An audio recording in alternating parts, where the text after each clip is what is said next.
This is the most good-looking panel I've ever had. We have Riddhima, who's a celebrity makeup artist. We have Yashita, who's a content creator. And then we have Aria. She's from the founder's office of Ensemble. Welcome to these amazing, beautiful, successful girls. What really defines it is having your own identity. It's very difficult to be taken seriously in this industry. All of my friends still think that my job is wearing nice clothes and going to Fashion Week. What is the difference between being just a makeup artist in Bombay and being a celebrity makeup artist? Is content creation something you cannot do for life? I don't want to use the word nepo. Fully, I use it all the time.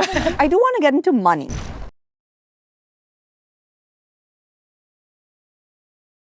Hi guys, welcome to a very unique and cool episode of Fashionably Purnia. I'm going to call this episode, I think, Girls in Fashion. I wanted to cover really cool jobs in fashion and beauty right now that if you're aspiring and you're a young girl or boy and you want to have, maybe this can inspire you or excite you to be a part of our amazing industry. So on my panel today, it seems like I picked them according to how cute they were because this is the most good-looking panel I've ever had. So a lot of pressure on me to look decent. So we have Riddhima, who's a celebrity makeup artist, absolutely beautiful herself, does all the young girls in the industry right now. We have Yashita, who's a content creator. In her age group, she is my absolute favorite content creator. Her eyeliner game is insane. And I keep saving those photos so I can do it myself, or more like I can have someone else do it for me. And then we have Aria. She's from the founder's office of Ensemble. Ensemble is literally like an iconic store in India. So welcome to these amazing, beautiful, successful girls. Yashita, I'm going to start with you. Okay. You have been collaborating with a lot of cool brands, a lot of beauty actually. Beauty and I brands think that your mainly, makeup game is strong. Oh, thank you. And how does one just get it? Anytime when someone tells me that they want to get into content creation, I am the biggest supporter for it because, say, money or visibility is just one part of it, but it brings along so much more opportunities that people don't really realize.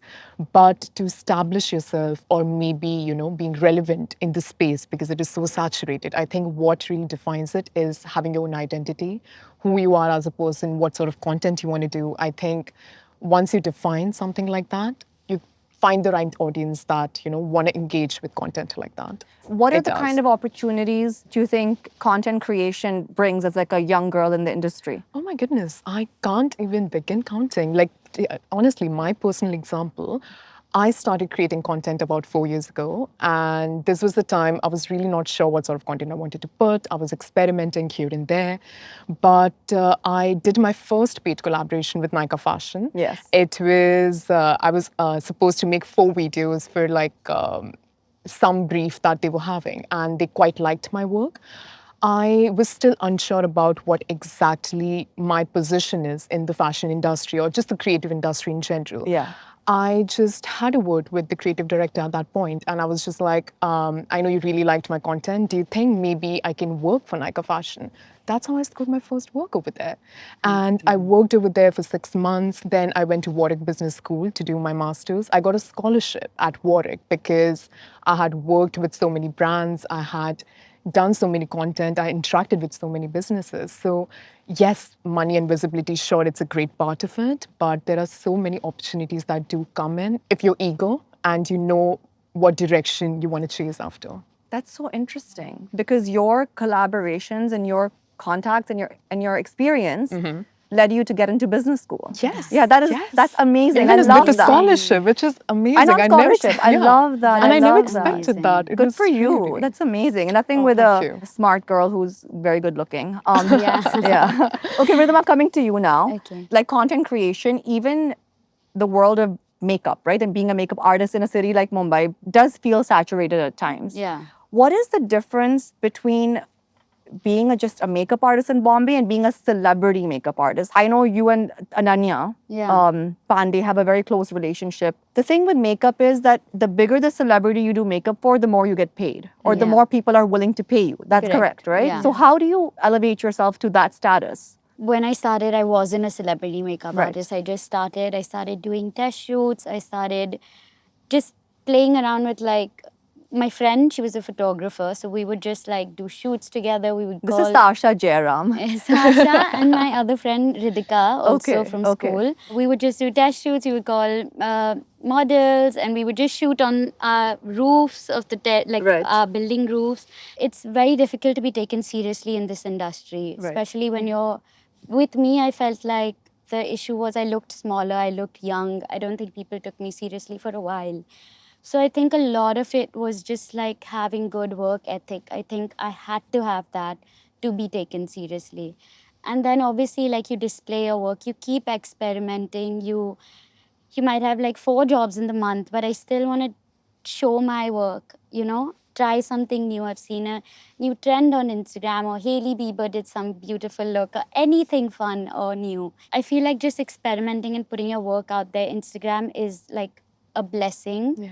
We're so lucky that we were in this time, because I don't know how people did it earlier. Honestly, even if you're working with the biggest celebrity and on the best brand shoot, getting paid the most, it's still hard work. Like it just doesn't, you don't just get there and it's like, oh, now it's easy. It's consistency in like how you work. So I think that. I love it how Hailey Bieber is such a gold standard for this generation. I love of like It's what just- to wear, how to look, Yeah. trends to set. Yeah. She really is, right? She really is. I feel The like my amount of Hailey outfit Bieber today in the morning, I references- felt like, okay, I'm looking a little Hailey. I think her skin is gorgeous. Her makeup is beautiful. It's always really natural. I love her brand also. So I Yeah, feel and like she's also like really She's a set a marketing standard genius, for yeah. for a very successful girl in the fashion and Exactly. beauty industry, and she's right? so young, and she's Yeah, amazing. Okay, now Aria, I'm going to come to you. You're a bit different from these girls, right? Like, I don't want to use the word nepo, Fully. I use it all the time. but you are basically inheriting a very well-established, iconic fashion business from your wonderful mother and your uncle. So she is the daughter of Tina Tehliani and the niece of Tarun Tehliani, who founded this store called Ensemble. And now you're very much in the business. Neither of them look like they're retiring anytime soon. So They're I'm not inheriting retiring, nothing. but yeah, true.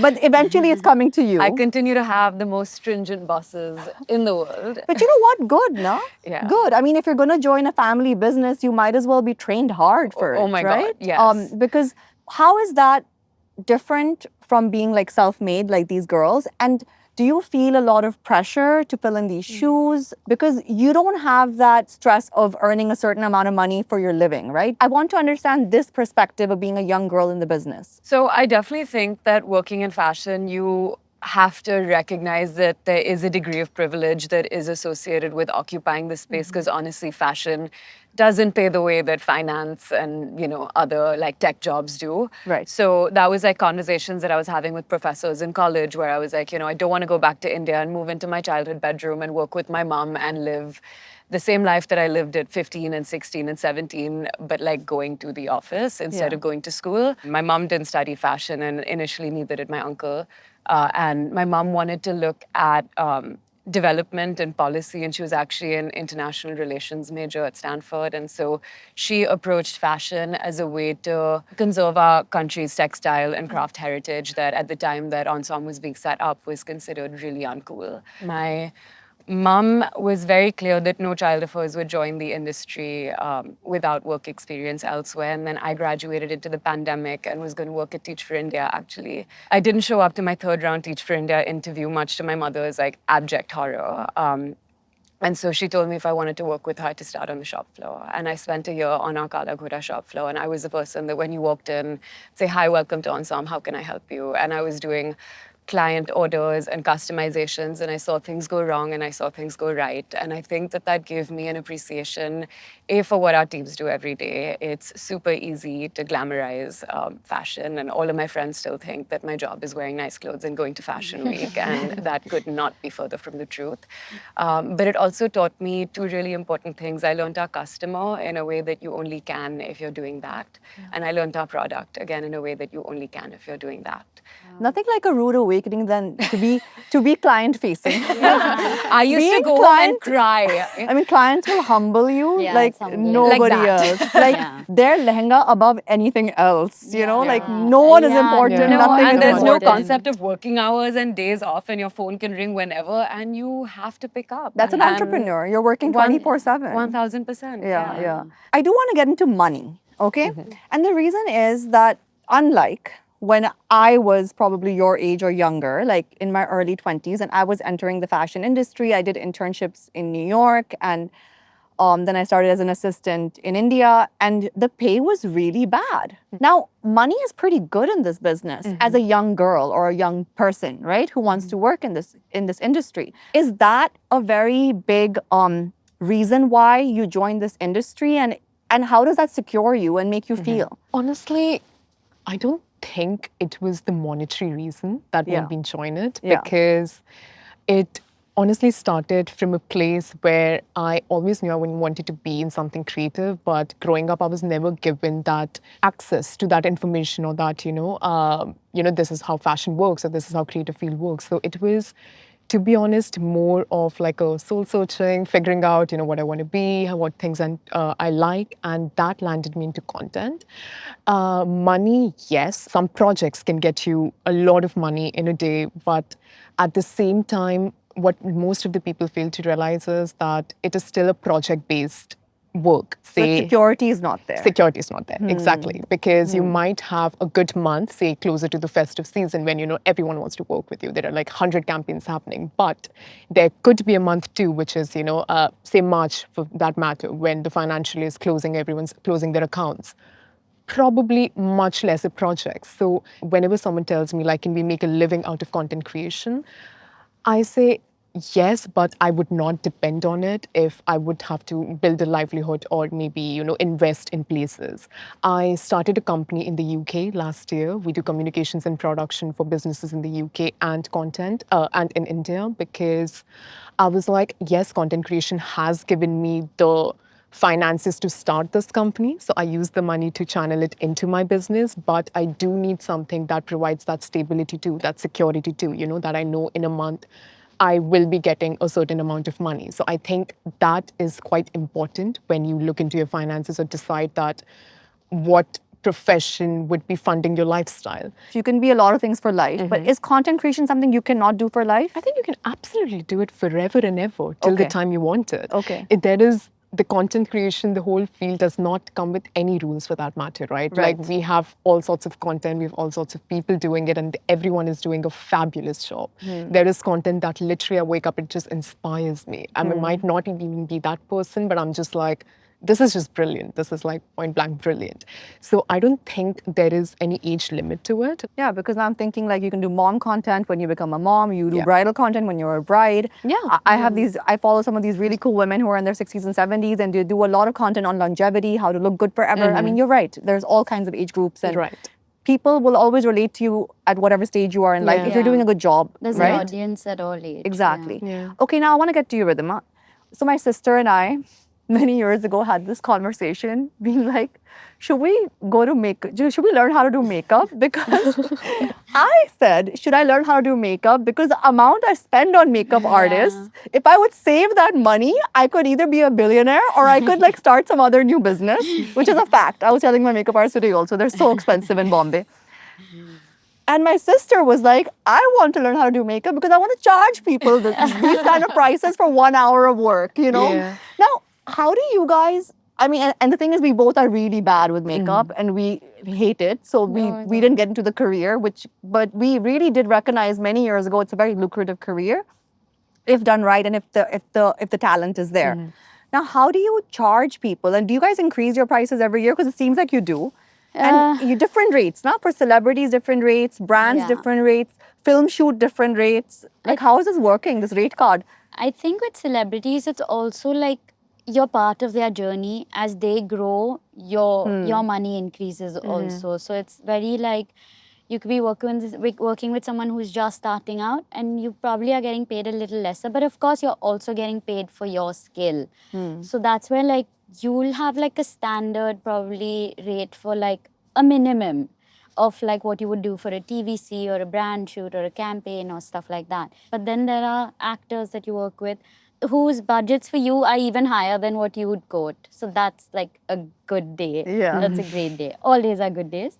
And then when it comes to bridal, I feel like there's like a 10-20% increase every year that you do.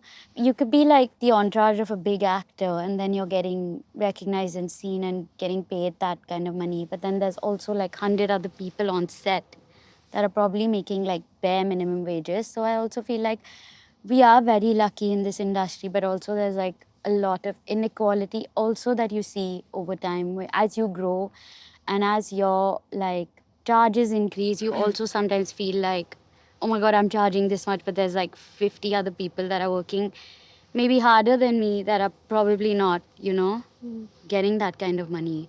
So being in an actor's entourage as a makeup artist is probably a successful actor's entourage as a Yeah. makeup artist is probably the most lucrative place to be in Bombay, right? In the industry. Yeah, it's honestly the best place to be. And I feel like bridal makeup artists are also like making the best kind of money because the demand is insane in India. Right. Yeah. And that's honestly, I feel like they're making the most money. Bridal makeup Yeah, artist, bridal right? makeup artist. For my sister's wedding, Namrata Soni had done my makeup, and I was like, Yeah. "It's so expensive. I just want to sleep in it because that's after she gives me a discount because I'm a friend, okay?" Yeah, And I was I like, remember. first of all, I was like, I look so good, and then I was like, and also I was pregnant, so I had this pregnancy brain going on, and I was like, I just want to sleep in this because it's such nice makeup and it's so expensive, like what's on my Yeah, face. yeah. You don't want to And- remove it ever. And then I fell asleep because I was pregnant and tired. I woke up, I Yeah. looked the same. Yeah. And I told her this. I was yeah. like, what kind of makeup is this? I Yeah. woke up and everything was intact. So I feel like sometimes even before I'm leaving work, I tell somebody, go out somewhere, go somewhere tonight, so that they're like using the makeup a lot. it's girl Yeah, math, right? it's girl math. Like, so I did my makeup. I paid this much to a makeup artist. So if I use it for these many hours, it pays for itself. You know? Okay, tell me this, Aria. So since you're starting at the bottom, right, in your business, in your family business, so will you get paid the same amount as a sales associate Yes. at Ensemble? Like, how Yes. does it work? No, I got paid actually lower than the average starting salary because I started in the middle of a pandemic where they would not have hired me otherwise. But yeah, so I started out with very, very absolutely bottom of the barrel starting salary. And I was put on the same sales incentive structure depending, like based on the way that we do sales incentives. I was part of that pool. You get to go to a comfortable house where you're not Of course. paying for your expenses. I want to know young people coming in for jobs in sales, marketing, Yeah. whatever, back end, tech maybe.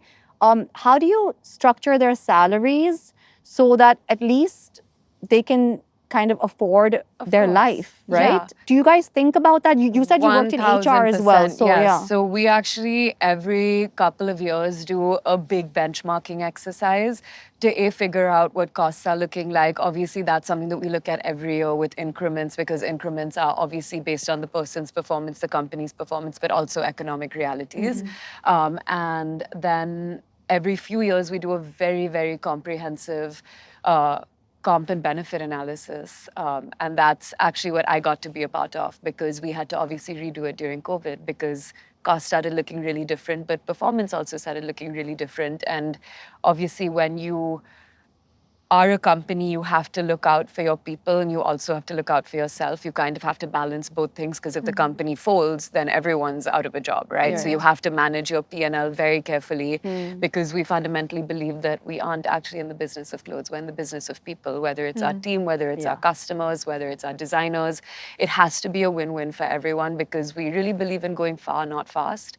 And to go far, you have to go together. And to go together, everyone needs to feel like they're on the same page. I mean, I'm sure you guys get many resumes and you have no issue on that front. But if you had to pitch Ensemble as a company, as a business, for any young person looking for a job, why should they work for this business as opposed to any other fashion business? When it comes to Ensemble and why you should work here if you are interested in the business of fashion is that we began in 1987 in Kala Ghoda in a machine tool showroom. And when we opened in Kala Ghoda, people looked at my uncle and said, who's going to come to Kala Ghoda to buy clothes? And now when you walk through Kala Ghoda and you see literally everything from every major couturier in the country to many of whom found their first ever rack at Ensemble every time I go anywhere in this industry, the amount of goodwill that I have is purely a function of the amount of goodwill that my mother and my uncle have, and the amount of goodwill they have for the brand that I'm fortunate enough to be associated with.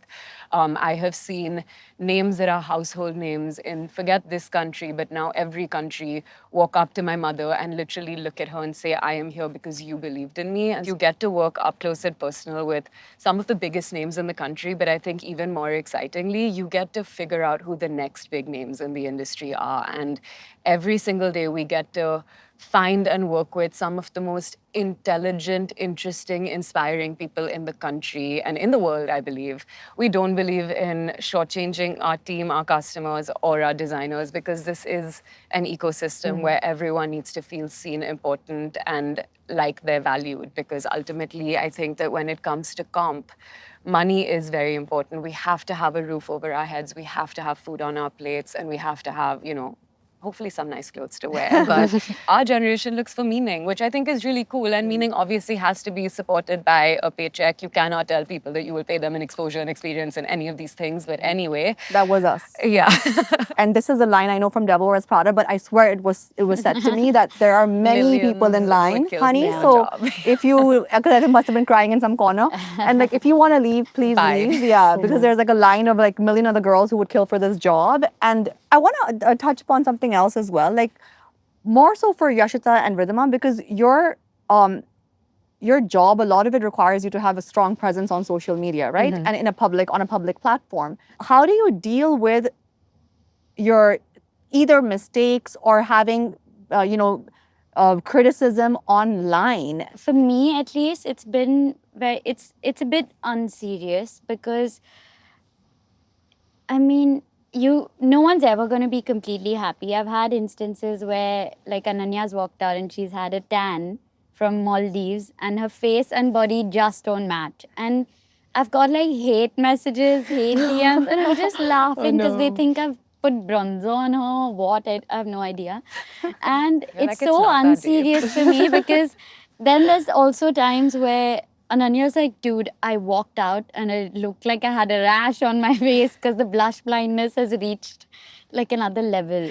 So I will just like laugh it off because it's just human error. Like sometimes I'm gonna make a mistake and sometimes I'm getting hate for something I didn't even do. So honestly, for me, it's very unserious. And I know that I love my job and I love that when I'm doing someone's makeup, I'm happy. Like even if you told me to fix your face right now, I'd happily do it. So it's such a happy place for me. It's so therapeutic and it's so much fun that I don't think it can really ever stress me out or shake my mental peace because my Yeah. mental peace is my job. So I'm really happy and like content with whatever I'm doing. I make mistakes. Some people see mistakes in my work and that's absolutely fine. No, honestly, to add to that, I feel like you said, you can never, ever, ever be liked by everyone. When you are in a profession which has so much visibility, like, if there are like people are seeing, there are like millions of eyeballs, you never know who interacts with your content or who's seeing your content for that matter. You need to be extremely thick-skulled. There are going to be people who are going to say good things about a certain piece, and certain people are going to say bad things about the same exact piece. Yeah, So you you're so can't right. take everything to the heart. And like you said, I'm so with you when you mentioned that more than all of this, you need to be at a place where you really love what you do. Yeah. So You that have to all be of this, happy you and need to be so content you with have what to you love do. your work and you have That's to be so happy true. and then it doesn't matter. It's like if I have done a good work, Yeah. I know this is good. I don't care if 10 people have something to say about it. There's That's a all that reason matters. why you're the professional. Yeah. If you are the professional and you think it's good, it's good. It's No, and I okay. think on the flip side of that, once, like you yourself said, sometimes you do mess up, and then it's okay to just recognize it and move on. It's Yeah. fine. We're not saving lives. Yeah, we're not. It's very important, but like don't act like it was a brain surgery gone wrong. Yeah. Recently, there was a post by Diet Sabya where he spoke about NRI fashion, right? And this NRI fashion is such a sensitive topic. Yeah. And I think it comes down to the definition of taste. Where do you guys fall on this like taste conversation? Is it just like to each his own? Because you are in the business of selling good taste. That's actually a very tricky question because, like you mentioned, say we are watching something, we come across a post where, the I hate it. Like, I hate everything the person is wearing or, the way they've styled it. But I do know there are these certain thousand people who have liked the post or saved the post or shared. So I do know this might not be something that I would enjoy or maybe wear or interact with. But I do know there's a certain audience that does like it or that adheres to them in some way. So I think when you talk about taste in general, when you talk about, what's good, what's not good, if I speak from content creation point of view, I do feel like you need to define what your taste is, what your identity is, what you like, what you don't like, stick to it. And people who do enjoy it are the audience that are going to find you.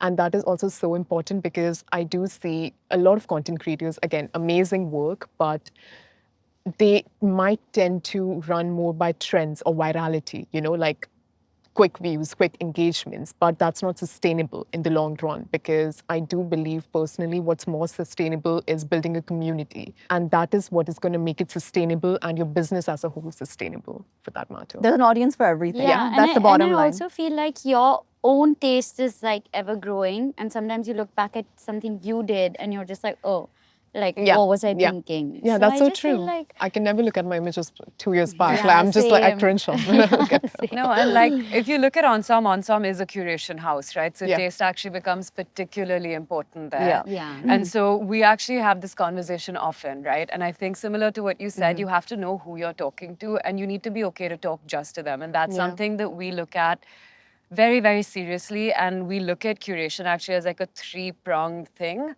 It isn't just the clothes on the rack, it's which again have to be something that we believe in.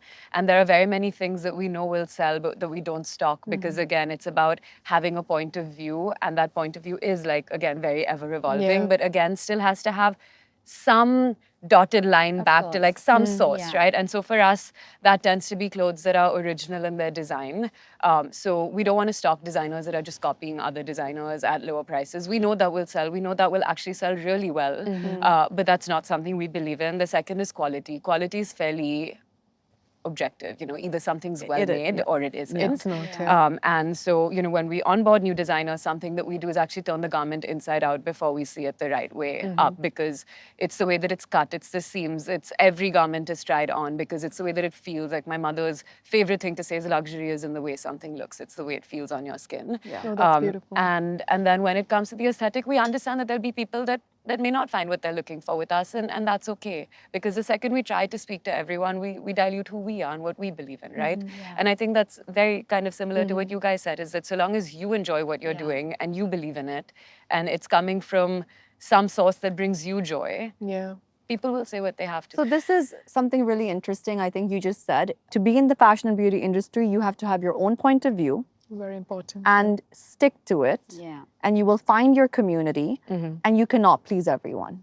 That's I think true. the people who are not successful are maybe the people who want to please everybody because then you just end up pleasing nobody and you become And lost. then you become in- like the flavor of that you're moment, lost. Yeah. And then maybe that doesn't serve for like a long-term community that's going to grow with you and support you and Yeah. that's a very interesting I think point. also like in my field, I feel like all the artists that I work with, everyone has like their own little style. And Yeah. I feel like A your forte own, maybe, Yeah, like a their- forte yeah. and their own, like I can look at the picture and go like, oh, she's done this. You know? I feel like having that own style is also so important because if you try doing anything, everything, and then you're not developing your own technique or your own style, I feel like then you're just going to be lost in the crowd. Then you're So like just, having a signature, And we right? see that having with a- designers all the time. Yeah. Yeah. Like I think the one negative of Instagram is, back in the day, 20 years ago, before Instagram, you kind of had to deal with yourself and your own thoughts, and whatever you saw was what you saw. But now we get to see everything from everywhere, that I think that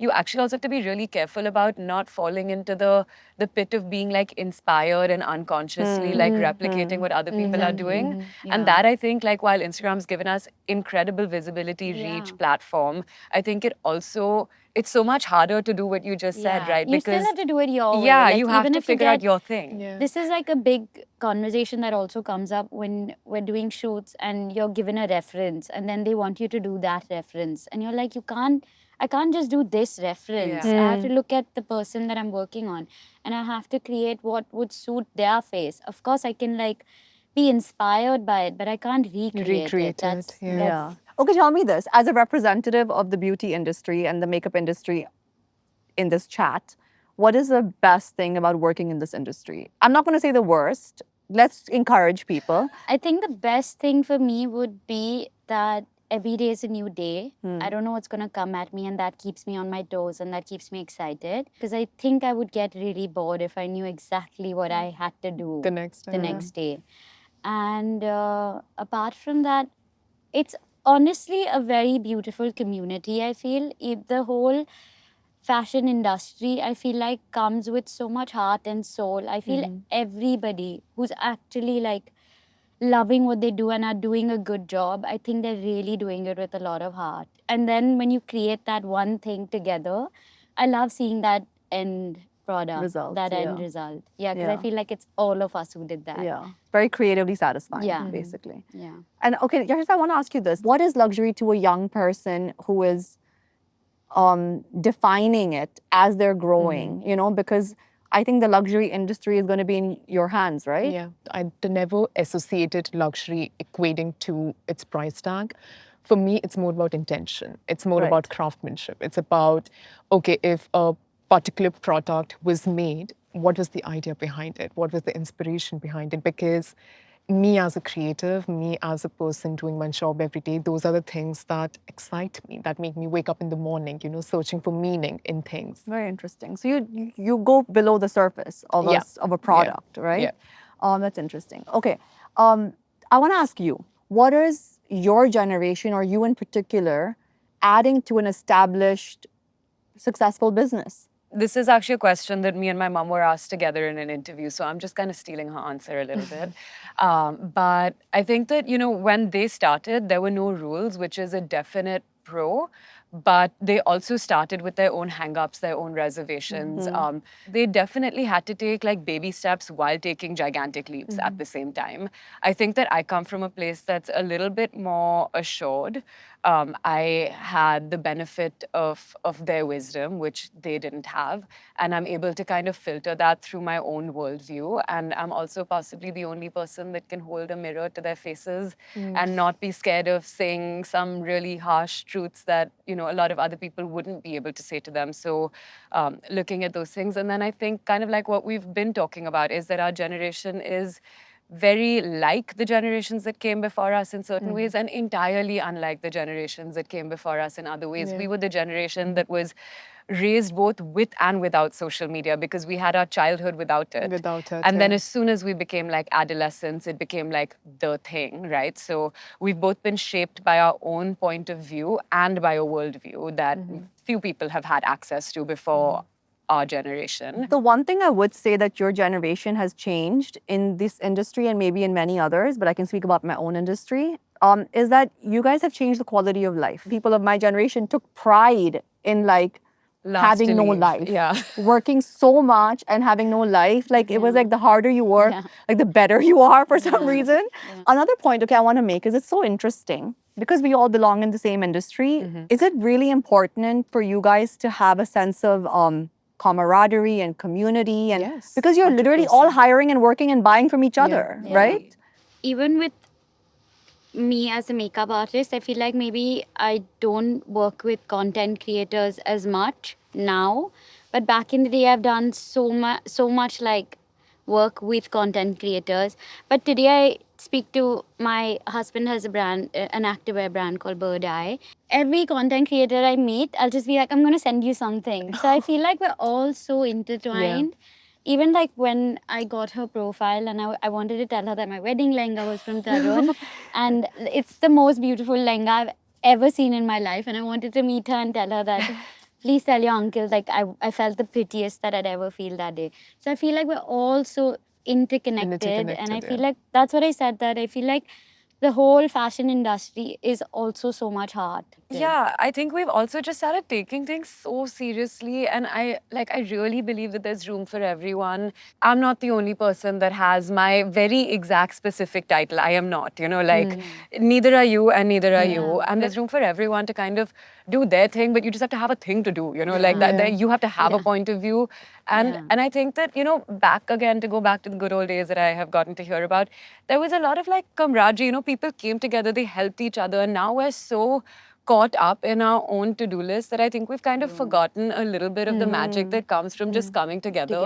And for no other reason than believing that the whole is greater than the sum of the parts. I You know? agree. And I Yeah. feel like that was a conversation that I was having with the designer at Fashion Week this season, is that we need to start doing more things that are offline, because when you sit beside each other and actually get to Yeah. have a conversation and actually get to know the person behind the look and understand them and what makes them tick, that's when like really beautiful collaborations happen. Come That into Like even place, hearing yeah. your story Yeah. of how you started was such a fun story for me to hear. Is this the same in content creation, or it's very competitive? I work in the Indian market too and the UK market too. Right.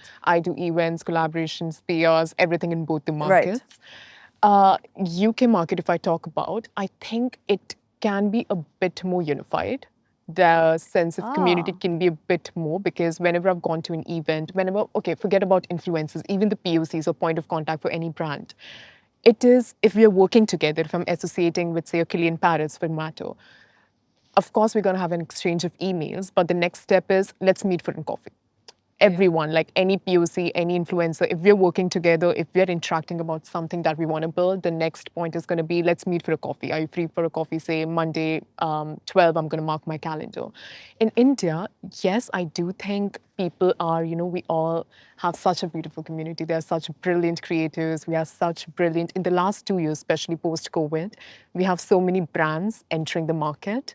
Initially, whenever I was like, okay, I need to buy something specific, I'm calling my friend in the US, like, can you get this for me? Now, everything is literally over here in the country. We have so many opportunities coming into place. We have so many collaborations, campaigns, everything coming in. But I do feel there needs to be more coordination, more communications within us, because sometimes it can come out as very guarded, as individuals. Like, no, this is what we do. We just want to protect that. We do not know if we should interact much. All the best ideas that I've worked on, my business that I have worked on, everything that I am very proud of today has always come with people. It has never been a solo man's adventure. It has always come with people, talking to people, understanding them, everyone working together. That's how I feel things are created. And I do hope that just happens more in the industry. Yeah, and that's there's all. room for everyone. There's More in India. literally room Like for I everyone. feel like a lot of people still have the mindset that for me to succeed, you have to fail, and Yeah. that's I not know. the No, case. That's not the case. Not in a country like India. I feel like we have Yeah. So demand much for coming in. everything. We Yeah. have And now like, there's global demand for our products. Like I think that Exactly. now we've actually flipped the asking people to buy things when they come from Yeah, it's abroad to literally over taking things here. when you Yeah. go abroad for your yeah, friends. they You know, want to go like shopping when they're yeah. here now. That's true. I want to end this, and I just want a one word answer from each Okay. of you, okay? No explanation, okay? Okay. One makeup artist other than yourself in India that you love. I love Tanvi, Riviera, both of them. Tanvi, there are a few Tanvis. Chemburkar Tanvi Chemburkar. and Riviera. Okay, and Yeah, Riviera does they're- makeup as well. Yeah, they're both so lovely. Like I love looking at their work. I feel happy when I see their work. Favorite content creator in India other than yourself? A luxury or fashion content creator? I would say Gayatri. She goes by the @Gayu. Very different style than mine, but absolutely love it. Whenever I look at her content, it's super inspiring to me. Favorite store in India? I really love how Nilaya is doing things. I think that they're managing to curate such a vast space so beautifully and tell such incredible stories about where the different products come from. Amazing, girls. Thank you so Yeah. much, guys. Big kiss. And good luck with everything. I mean, you're all doing so well. You don't really need it, but still, No, good luck. we need Yeah. it. Luck is always Yeah, needed. we take it. Yeah. So today, in my effort to support Indian designers, I'm wearing this super cute dress by Aria, ARA. And we are shooting in Soho House, Mumbai, in this very beautiful screening room, I must say.